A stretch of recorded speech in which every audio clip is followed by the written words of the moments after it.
So thanks to my last video, a hot topic among my viewers is, wait a second, you're in school? I thought you were 26. Yes.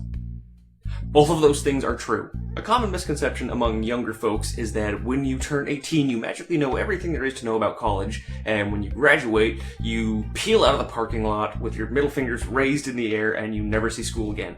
It's not how it works. The fact of the matter is that a lot of people don't get their degree in 4 years. In fact, I think the average time is actually 5 years because a lot of things, such as classes not counting, or not doing well in classes, or taking the wrong class, all account for different reasons why it can take longer to get your degree than you want it to. That doesn't even take into account the fact that you may be working part-time and not able to go to school part-time, making it take even longer. But my story is an especially horrific one, so for your entertainment and education, I'll go ahead and summarize my college education career so far. The first couple years of college, I didn't do anything useful. In fact, one semester my car broke down the day I had 2 midterms, and rather than actually contact my teachers, I figured it was so close to the beginning of the semester, it was within the drop deadline, so I would just stop going and they'd drop me.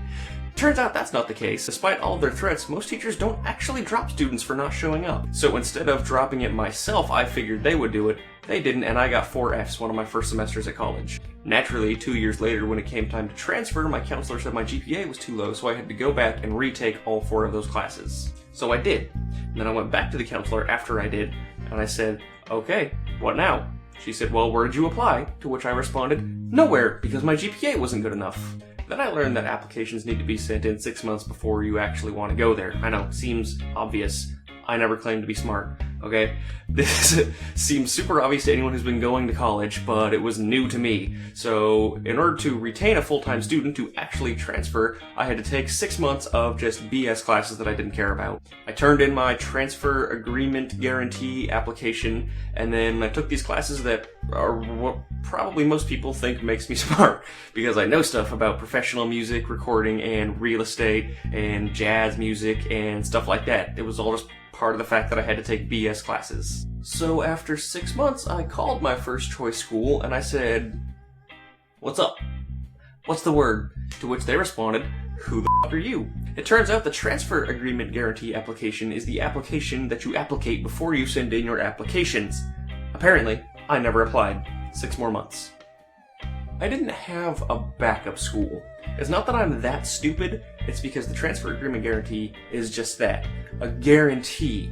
At least, that's what it said on the paperwork. So after another 6 months of classes, California Geography, Guitar, Auto Shop, they sent me a letter saying, hey, we know that you want to go to the school, but you actually have too many units now, which they called a denial of guarantee, but it sounds suspiciously like a rejection to me. So my first choice school was out of the question, so I applied for a different school.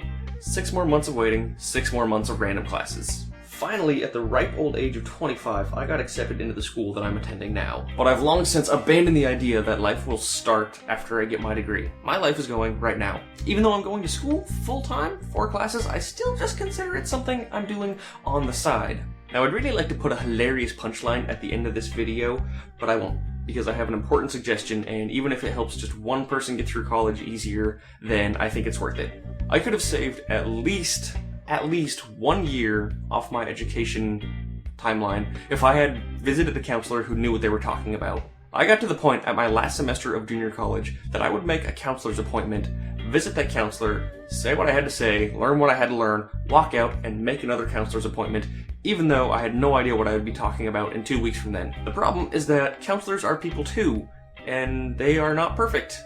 Not by any means. I got misinformation a lot. So what you really want to be doing is cultivating as much information from as much counselors as often as you can. It seems like a lot of work, this whole 30-minute appointment thing every 2 or 3 weeks, but in the long run, it'll quite possibly save you unnecessary money in classes and unnecessary, in my case, 4 years of wasted junior college time. Not that I really consider it wasted, because I actually did learn a lot in those other classes, which I feel helps me on a daily basis, but you get the point. I didn't need to be taking them. So there you go. The story of how I've been a full-time student ever since I was 18, and I currently have gray hairs.